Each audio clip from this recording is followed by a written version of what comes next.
Okay, so today we're going to do a tutorial on how to do one of these letters here in Procreate. From start to finish, we are going to do the letter H.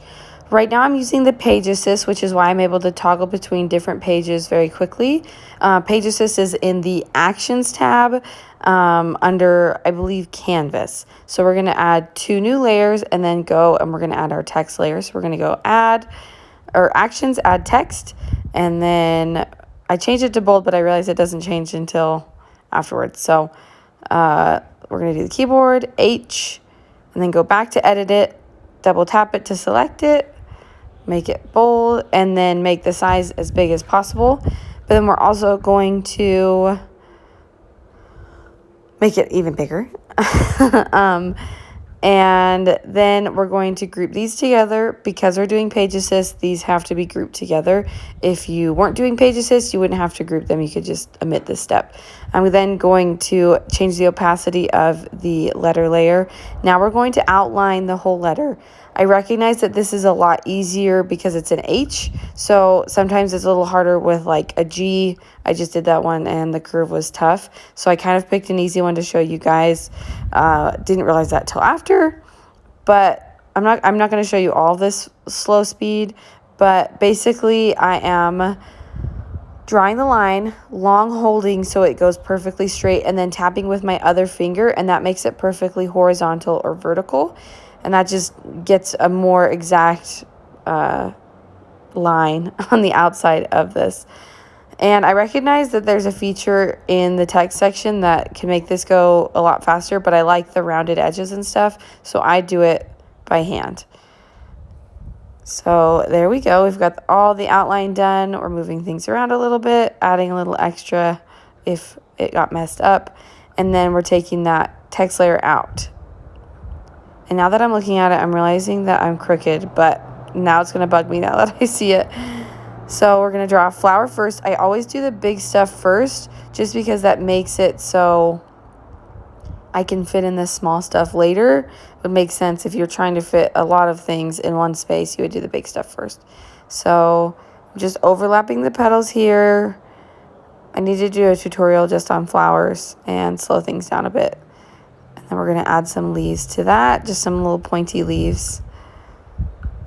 And then I like to curve down the sides of the bottom. So we're going to do that. Now we're going to do a big leaf over here with more pointy leaves.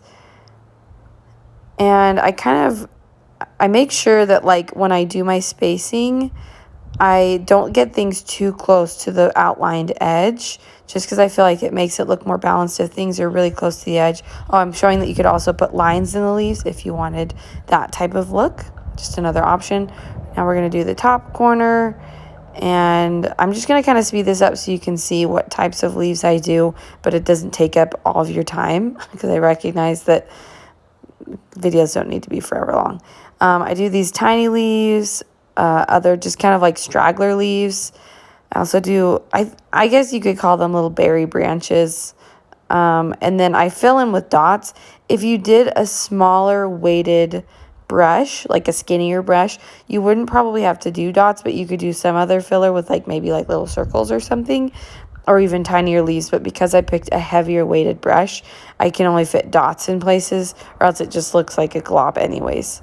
So now we're doing leaves. I do a little bit of a curve at the top.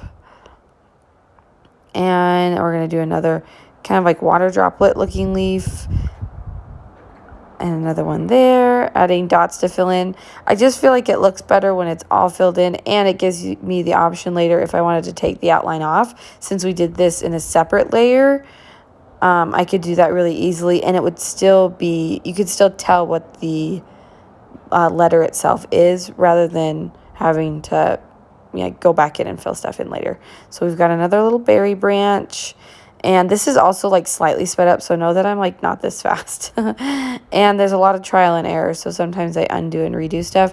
I just don't show that because I recognize that you guys don't want to be watching me draw all day long, as fun as that would be for both of us. Now we're going to do some softer leaves. Lots of undoing and redoing just to kind of see where stuff like looks the best and fits. And sometimes I do branches where I only do leaves on one side, which I did in this case, and then I added another one on the other side. There's another leaf.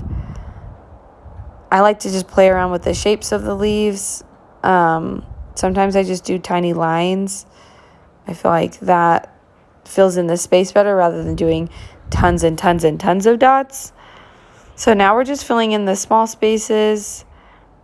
I zoom in and out just to see like how it looks, which is why it's zooming in and out so much. It is a little hard to watch, I recognize. So now we're going to do another 2 small leaves here with kind of just some curves at the top. Now I'm going to do tiny flowers, and you can see I undid and redid a ton. This I felt like needed another little something right there, but I didn't want to do a whole lot. I already have a ton of dots, so we don't need to do any more. Now we're going to do another leaf, just pointy and simple, with another one right next to it.